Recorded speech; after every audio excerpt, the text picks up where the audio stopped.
Yeah. So again, thank you so much for doing this. I'm a big fan, and I really appreciate it. So I guess I'll just get to the first question. Tell me a bit about Tommy Chong's Choice Cannabis. What is that? Oh, it's Chong's Choice. Well, actually, it's Tom. It's no longer Chong's Choice. It's more like it's a Tommy Chong brand. And Okay. what it is that only deal with the purest of the pure products. And so our products, we're just known for its quality. Not so much the quantity, but the quality for sure. Hmm. I've had people, make a special stop in LA just to pick up, a load of our stuff. It's yeah, it's all about quality because that's the only thing you can do with cannabis is just make Hmm. sure it's pure and make sure it's not, you don't have any additives in there that you don't need. Hmm. But that's what it is, and then we got the good artwork on it. Got my gorgeous face on it, and yeah, yeah. That's for all the old seniors that say, "Hey, he's still doing it. I'm going to do it too." Is it available in Canada? I don't know. To tell you the truth, I got my doubts. Because they don't allow celebrity endorsements in Mm. Canada. And so I doubt it. But other than people bringing it up from the states, Right. that's what I'm thinking. Kind of in relation to that, did you ever think you would see legal weed in Canada? And then on top of that, what else do you think Canada can do to kind of expand on that a bit and make it maybe better? Better, I guess, just kill the old ideas, kill the old myths. Canada's always had this weird relationship with marijuana. They always thought that if you got pregnant, if you're on marijuana, your kid would look like a foot, something like that. Yeah, there's such a big market down in the States that, Canada is like one part of LA in terms of population Hmm. and everything else. The good news this is my perspective, is all the indigenous reservations, all the native lands, Hmm. they're allowed to grow and prosper Hmm. with the weed. And like I was in Kingston and at some of the reservations there, and it was like really, really incredible. Hmm. Uh, I just had to get rid of a call there. Yeah. So, yeah, the good news, the indigenous part of Canada, they're doing really well, and the hemp industry is really, it's been booming in northern Manitoba, I guess it is. Hmm. So that part of the cannabis thing, but as far as like they had the weird thing about. Well, then the Canadian stock market, kind of. uh, when I was in Vancouver, all my gangster friends used to hang out at the Canadian stock market. And now weeds on the stock market. well, that's what they did. It's another scam. Instead of like gold mines, hey, I got this thing on a gold mine. They just did a survey. I mean, they analyzed and it's got a vein of gold. Now it's Acapulco gold, that they're looking at. Yeah. Do you think the United States will ever legalize completely? I know some states have, but like I guess federally. Oh yeah, yeah. As soon as we get the orange menace out of the White House, we're going to be fine. Oh yeah, I mean it's all planned. It's all ahead. Yeah, because we're making millions, but we're not allowed to bank the Hmm. money, in banks, and so we got big, it's like the wild west time, with the money. Yeah, oh yeah, it's going to be legal. It's going to be legal because it's a proven medicine. Hmm. There's no reason why they can't, why they can stop it. And what I would like to see, I a lot of people don't agree with me, especially in the marijuana industry, but I consider all marijuana use medical. When you think Hmm. about it, it's all medical. I mean, you don't, uh, you smoke weed to get, to shut everything else down, so you can only, your body can, concentrate on healing. and Absolutely. and and that's, yeah, that's one of the great things about weed. But Canada is very interesting because they're first, but then they don't know what to do with it. Canadians remind me of people stay up all night to be first in line, and then you say, okay. Then when they get to the thing, they go, okay, now what am I first in line for? um, how do you feel your youth in Alberta kind of shaped your comedy? In so many ways, man. When you get older, you start remembering the past to the point, to the beginning. My Hmm. beginnings. Well, what we did, I just found out recently, that I'm 8% native. Hmm. In other words, I'm in the 8%. That meant my mother was like 25%. That meant my grandmother was half. She was half native. Hmm. And my mother was born on a reservation in Mafican, Manitoba. And it was a big family secret. Although my mother married a Chinese guy, that was supposed to be the big secret. No, it was no secret. But anyway, I'm 8% native, Hmm. and then my early childhood really proved it. Because we grew up in not in the country, not like on a farm, Yeah. but in between the city, where the building code stops. Yeah. The fringe, the Hmm. Yep. fringe. That's where I grew up. I grew up on the fringe, and there was always someone poorer than me, and a ton of people richer. But I had no time to compare my childhood with anything because I was so busy, Hmm. living the Yeah. childhood, and so it really helped with my acting because we had to make, there were no playgrounds. There Hmm. was, there was no organized anything. Kids would get together, and I remember I used to love playing with the girls. I'm going to talk about, pre school, Yeah. and one of the girls' games was playing house. Where, okay, I'm the mom and you're the dad, and you just came home from work. That kind of game. Hmm. But anyway, I learned, that's where I got my acting chops from, because we would play that game, and then the next day we'd come back and start the game again, the same where we left off, and we went all like a couple of summers playing like that.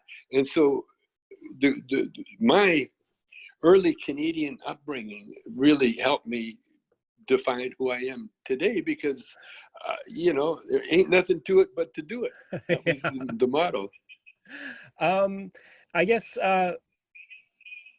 sorry, I'm just looking at my notes here. But before you kind of got into acting and the whole Cheech and Chong thing, you were doing music. So I guess how did you go from the music to switching to do a comedy in Vancouver? Well, I was, when I was on the road with Motown, like I'm the kind of, I'm typical Canadian in a lot of ways. Like I, I, I can do a lot of things, but I don't do one really well. you know, it's the old farm approach. You learn how to do everything, but you don't. You know, there's a thing about haywire. You know what haywire is? I don't know. It's white. Well, wire that they bale hay Oh, with. oh, like twine. Okay. Yeah, yeah, yeah, I do. I live on a Yeah, farm, but it's so wire. yeah. Okay. So I'm talking about wire. Okay. Okay. That was the magical thing. Anything, you haywired it. You wired it up. It fell apart. You wired it together.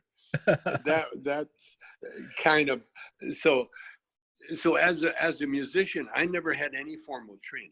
It was the fact that I could play guitar, and there was a fiddle player down across the field that could play fiddle, and he needed a guitar player. You know, he had a guitar player for a while, and then next thing you know, I'm 8 years old. I'm playing guitar with a fiddle player. So that's how I learned. That's how I learned my early music, having to play, having to do things, and that's where I learned my whole. You know, when I shot a movie, same thing. I had to learn how to do a movie. Oh, that's easy. Get out the haywire, wire it together. Do the best you can. Yeah. That's it. um, That's it. so I guess.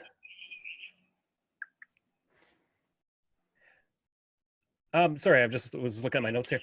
No problem. When you look back at your career, do you see it kind of in different phases in terms of the generations? You have the generation that first saw you with Cheech and Chong, and then my generation kind of saw you first with That 70s Show, which then took us back to Cheech and Chong. And then now you're kind of, you're this kind of, I've heard you being called the grandfather of pot. Do you feel like you had these different phases to your career at this point? Oh yeah, absolutely, absolutely. You know, if you look at all the great, there was a comedian. I don't know if you guys remember a guy named Jack Benny. Yep. You remember Jack Benny? I've heard of him. I don't remember him though. Well, no, he's a Canadian, and he was one of the greatest. He was the Johnny Carson. Johnny Carson copied Jack Benny. Jack Benny had a reputation for being able to make a joke last longer just by the way he looked. Well, he was Canadian. I kind of followed his arc, you know, because the thing about Canadians, we grow up believe in myths. Like if we hear a record, we believe that the guy really played the guitar, you know, that he didn't record and re-record and go over and over and over again. We believe that the guy learned he played those notes himself by himself. And so we fall for a lot of things that, you know, they're tricks. And so when Canadians do anything, you know, like I say, we start from scratch. We do it the best way we can. And then because we grow up in such a tough environment, you know, with the weather and everything else, there's no such thing as hardship. Like when I moved to LA, you know, people were moaning and groaning about what? What are you moaning and groaning? The sun came out, there's a beach there, it's free. Yeah. Come on. Can you imagine when I grew up in Calgary, if I wanted to go to the beach, we had to drive like 200 miles to Sylvan Lake. Exactly. And sort of like wade in the mud. Yeah, you can see the other side too. Yeah. Just a little lake. Same here. Yeah. Not to mention, like you said, the winters and, you know, minus 40 degrees. Yeah. And that's normal weather, you know? Yeah. Like you kids get outside. It'd be no one's outside. Everybody's inside. Yeah. And what do mothers do? Get out of here. Get outside. And so and it takes you an hour to get dressed. Get your snow pants and everything. Get out there. Yeah. Then you got to go to the bathroom, and you can't move, so you got to knock on the door with your head, and then you're only allowed into the porch. No, Canadian, we know how to deal with hardships. Kind of in relation to what you're talking about with Jack Benny, do you feel like, because Canada's produced so many amazing comedians, yourself, like you said, Jack Benny, Dan Aykroyd, I mean, so many people, you feel there's something that, you know, Canada kind of lends itself towards that comedy, like we have a special kind of comedy? Yeah, we're honest. You know, we're honest. Like racism in Canada, the racists are honest. They're honest. They're honest racists. Yeah, I grew up in Calgary. I mean, they were honest. The teacher had no bones picking me out of the crowd and telling, you know, sending me home because I was brown. you know. Yeah. And when I was in Army cadets, you know, most of the Army cadets were native. You know, Hmm. that was the only summer job you could get, you know, where they paid you money to wear a uniform and to play a soldier. And so so Canadians are honest. They're honest with their prejudices. They're honest with everything. Hmm. Like Wayne Gretzky. Wayne Gretzky is a good example of an honest hockey player. He learned how to play hockey, and he Hmm. learned how to, you know, he was so quick and so good at it, and it was no secret. There was no secret. You know, Gretzky didn't walk around, you know. No, he just showed you that he was the greatest. And that's the way Canadians are, you know. Hmm. Aykroyd's the same way, you know. Aykroyd can do so many things, and he's such a genius, and he's just honest about it, you know. Hmm. I like that. I like that. That's a really good explanation. When did you first kind of realize with Cheech and Chong, like this is something, this is big, and you know you've kind of really hit the right moment with that? When did it kind of really dawn on you, like this is, we've got something here? When Cheech and I, you know, when we had the acting group in the Shanghai Junk, that was kind of like something in between me being in a band, because I'd been in, you know, like the Hmm. Motown band and stuff like that. But the thing is, when you're in a band, you're just one of many, Hmm. and you're not really the you know, you might have the spotlight for a minute, you know, if it's your song, you know, but you're one part of a team. Well, Hmm. when Cheech and I first started, we started off with a band. We put a band together, a Powder Blues band, bass player. He was a bass player. And so we put a band together. We're going to do a battle of the bands at the Gardens in Vancouver. But when we got to the venue, Cheech and I did comedy first, and we never did get around to playing any music. We just did a whole 45-minute set of comedy. And so that's when I knew, halfway through the act, that's when I'm looking at Cheech, and there's two of us. There's no guitars, there's no amplifiers, there's no drums, there's no, you know, there's microphones, and that was it. That was it. And I looked Nice. at that, and when we were driving home, we were trying to think of a name. And then I asked Cheech if he had a nickname, and he said, yeah, Cheech. And then that's when Cheech and Chong was born. That's when I knew. Yeah. That's when I knew, because I'd been through that whole other rigmarole, you know, with the bands and all of that. But when I found out that, and we were unique, Hmm. there was no other two guys like us on the planet. And so when we went down to LA, everybody recognized it. You know, it took a while. It took 2 years. It took 2 years of struggle. You know, Hmm. but no, I knew right away. I knew as soon as as soon as we got a laugh. You see, comedians, they get hooked on the laugh. Yeah. You know, that's the trouble with Trump right now. You know, he's hooked on laughs. You know, and he can't get off stage because he just wants to perform. He don't care about a pandemic or anything. You know. But anyway, that's when I found out. That's when I knew. And then when we were down in the States, of course, you know, when we met the right manager, we went through a couple of managers. Went Hmm. through actually three managers before we found Lou Adler. And then when we found Lou Adler, he owned the company. He owned the so he had a, you know, he had the checkbook, because that's all you really need, you know. Yeah. And and when we met Lou, everything fell together, you know, and it's still together. It's Yeah. still happening. I was reading interviews that you did recently, just kind of preparing for this. And one of the things I read, and I really liked it, was that you kind of have this, it's, you call it the Cheech and Chong pass when you come to the border, just because everybody kind of just knows that you're going to have weed on you. Was that kind of like that? Has that been going on for a few years, where it's like everybody kind of knows that you most likely have weed on you, and you know you're not really being checked? I mean, obviously, I know you had to serve time for selling bongs and stuff like that, but Yeah, it depended on the guy, you know. Mostly it was the superintendent.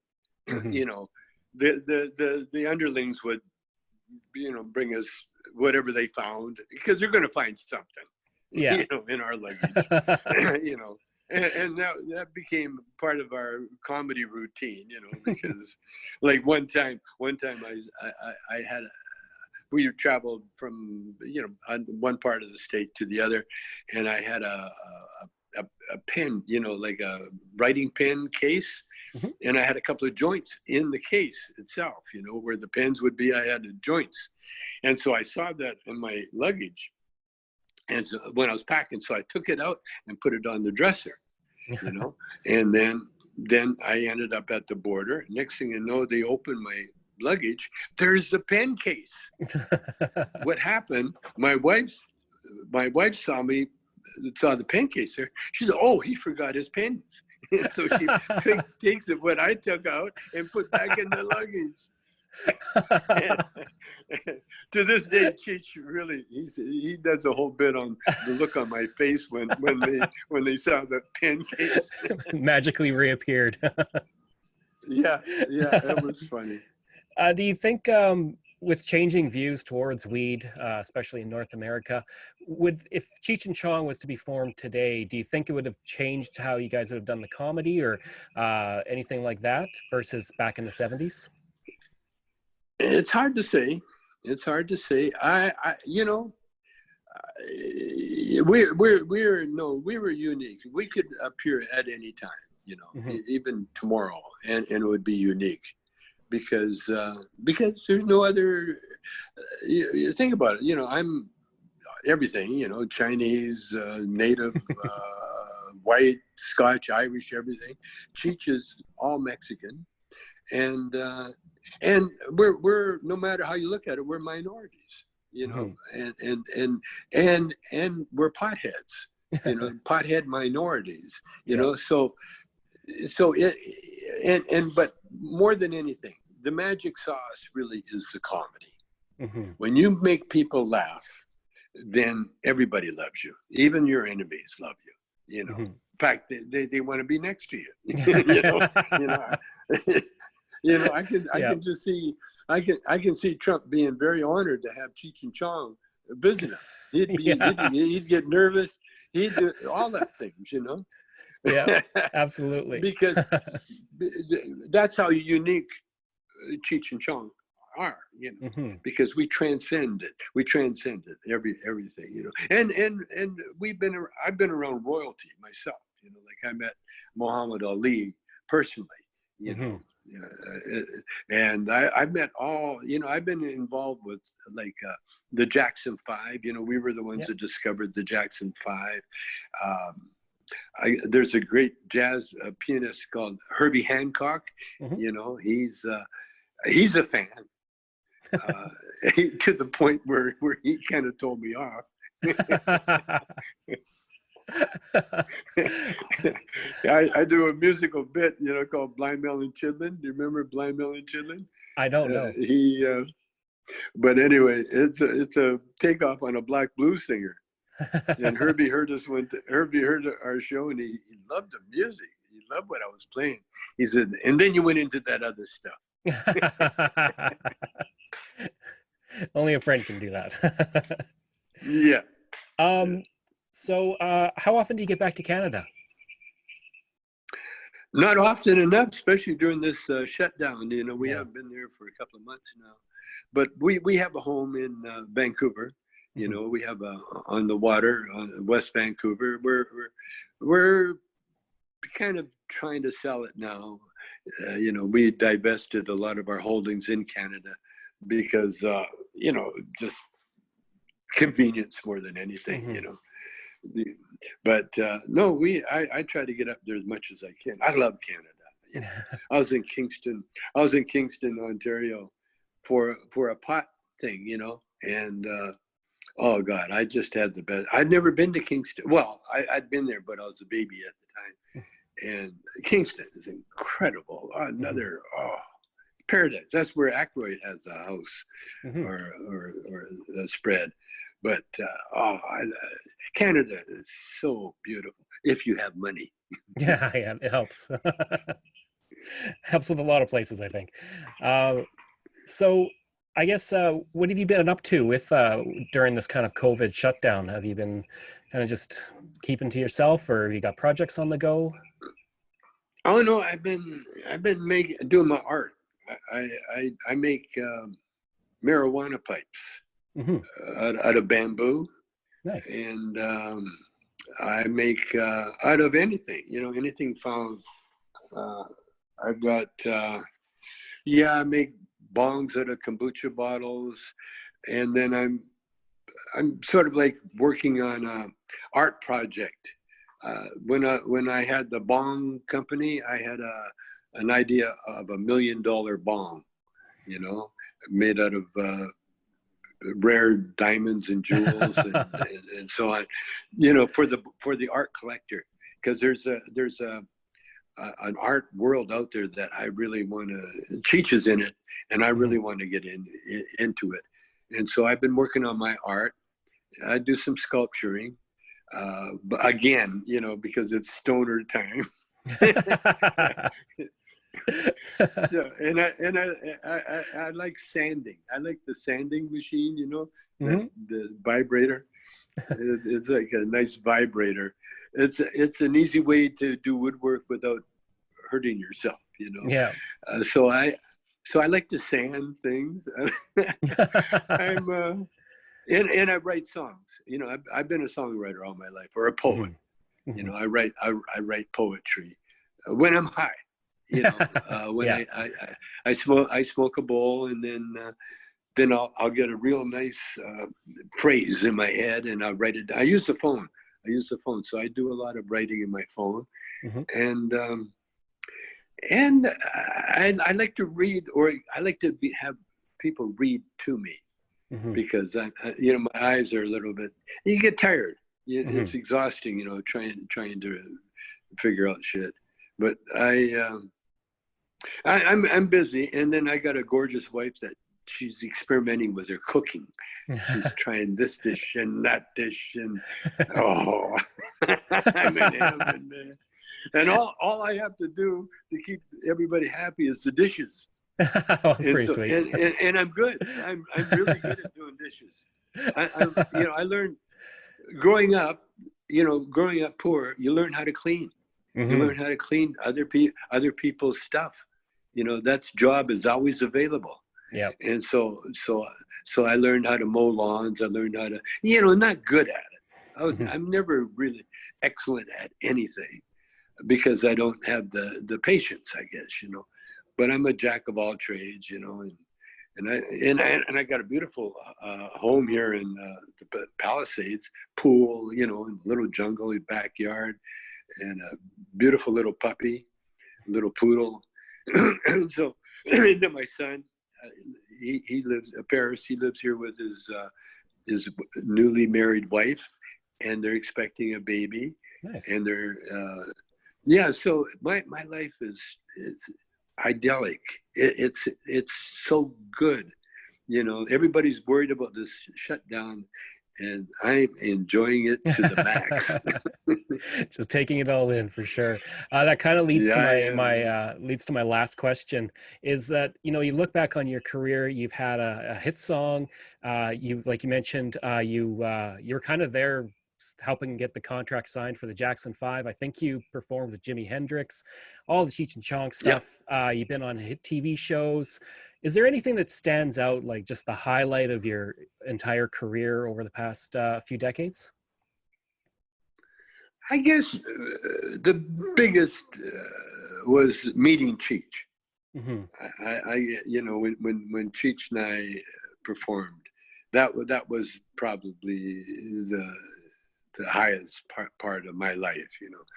Because well, think about it. That's what enabled. I mean, we did a show with the Rolling Stones one time at the Forum for 19,000 people, and we once played for the largest outdoor show, something Really? like 700,000 people in Bull Run.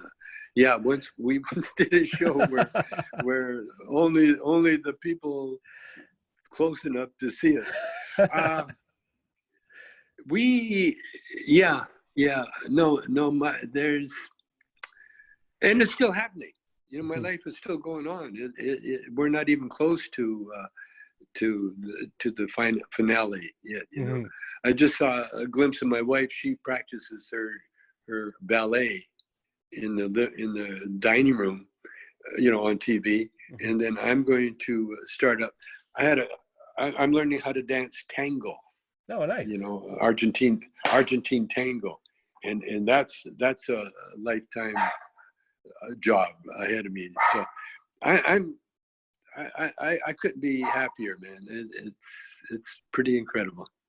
Awesome. Well, that was all my questions. Uh, I really appreciate the time to take. Like I said, I've been a fan for a while, and so when I was able to get the interview, I was overjoyed by that. Okay, well, if you need anything more, don't hesitate. You know, I'm here. I ain't going nowhere. Sounds good. Thank you again.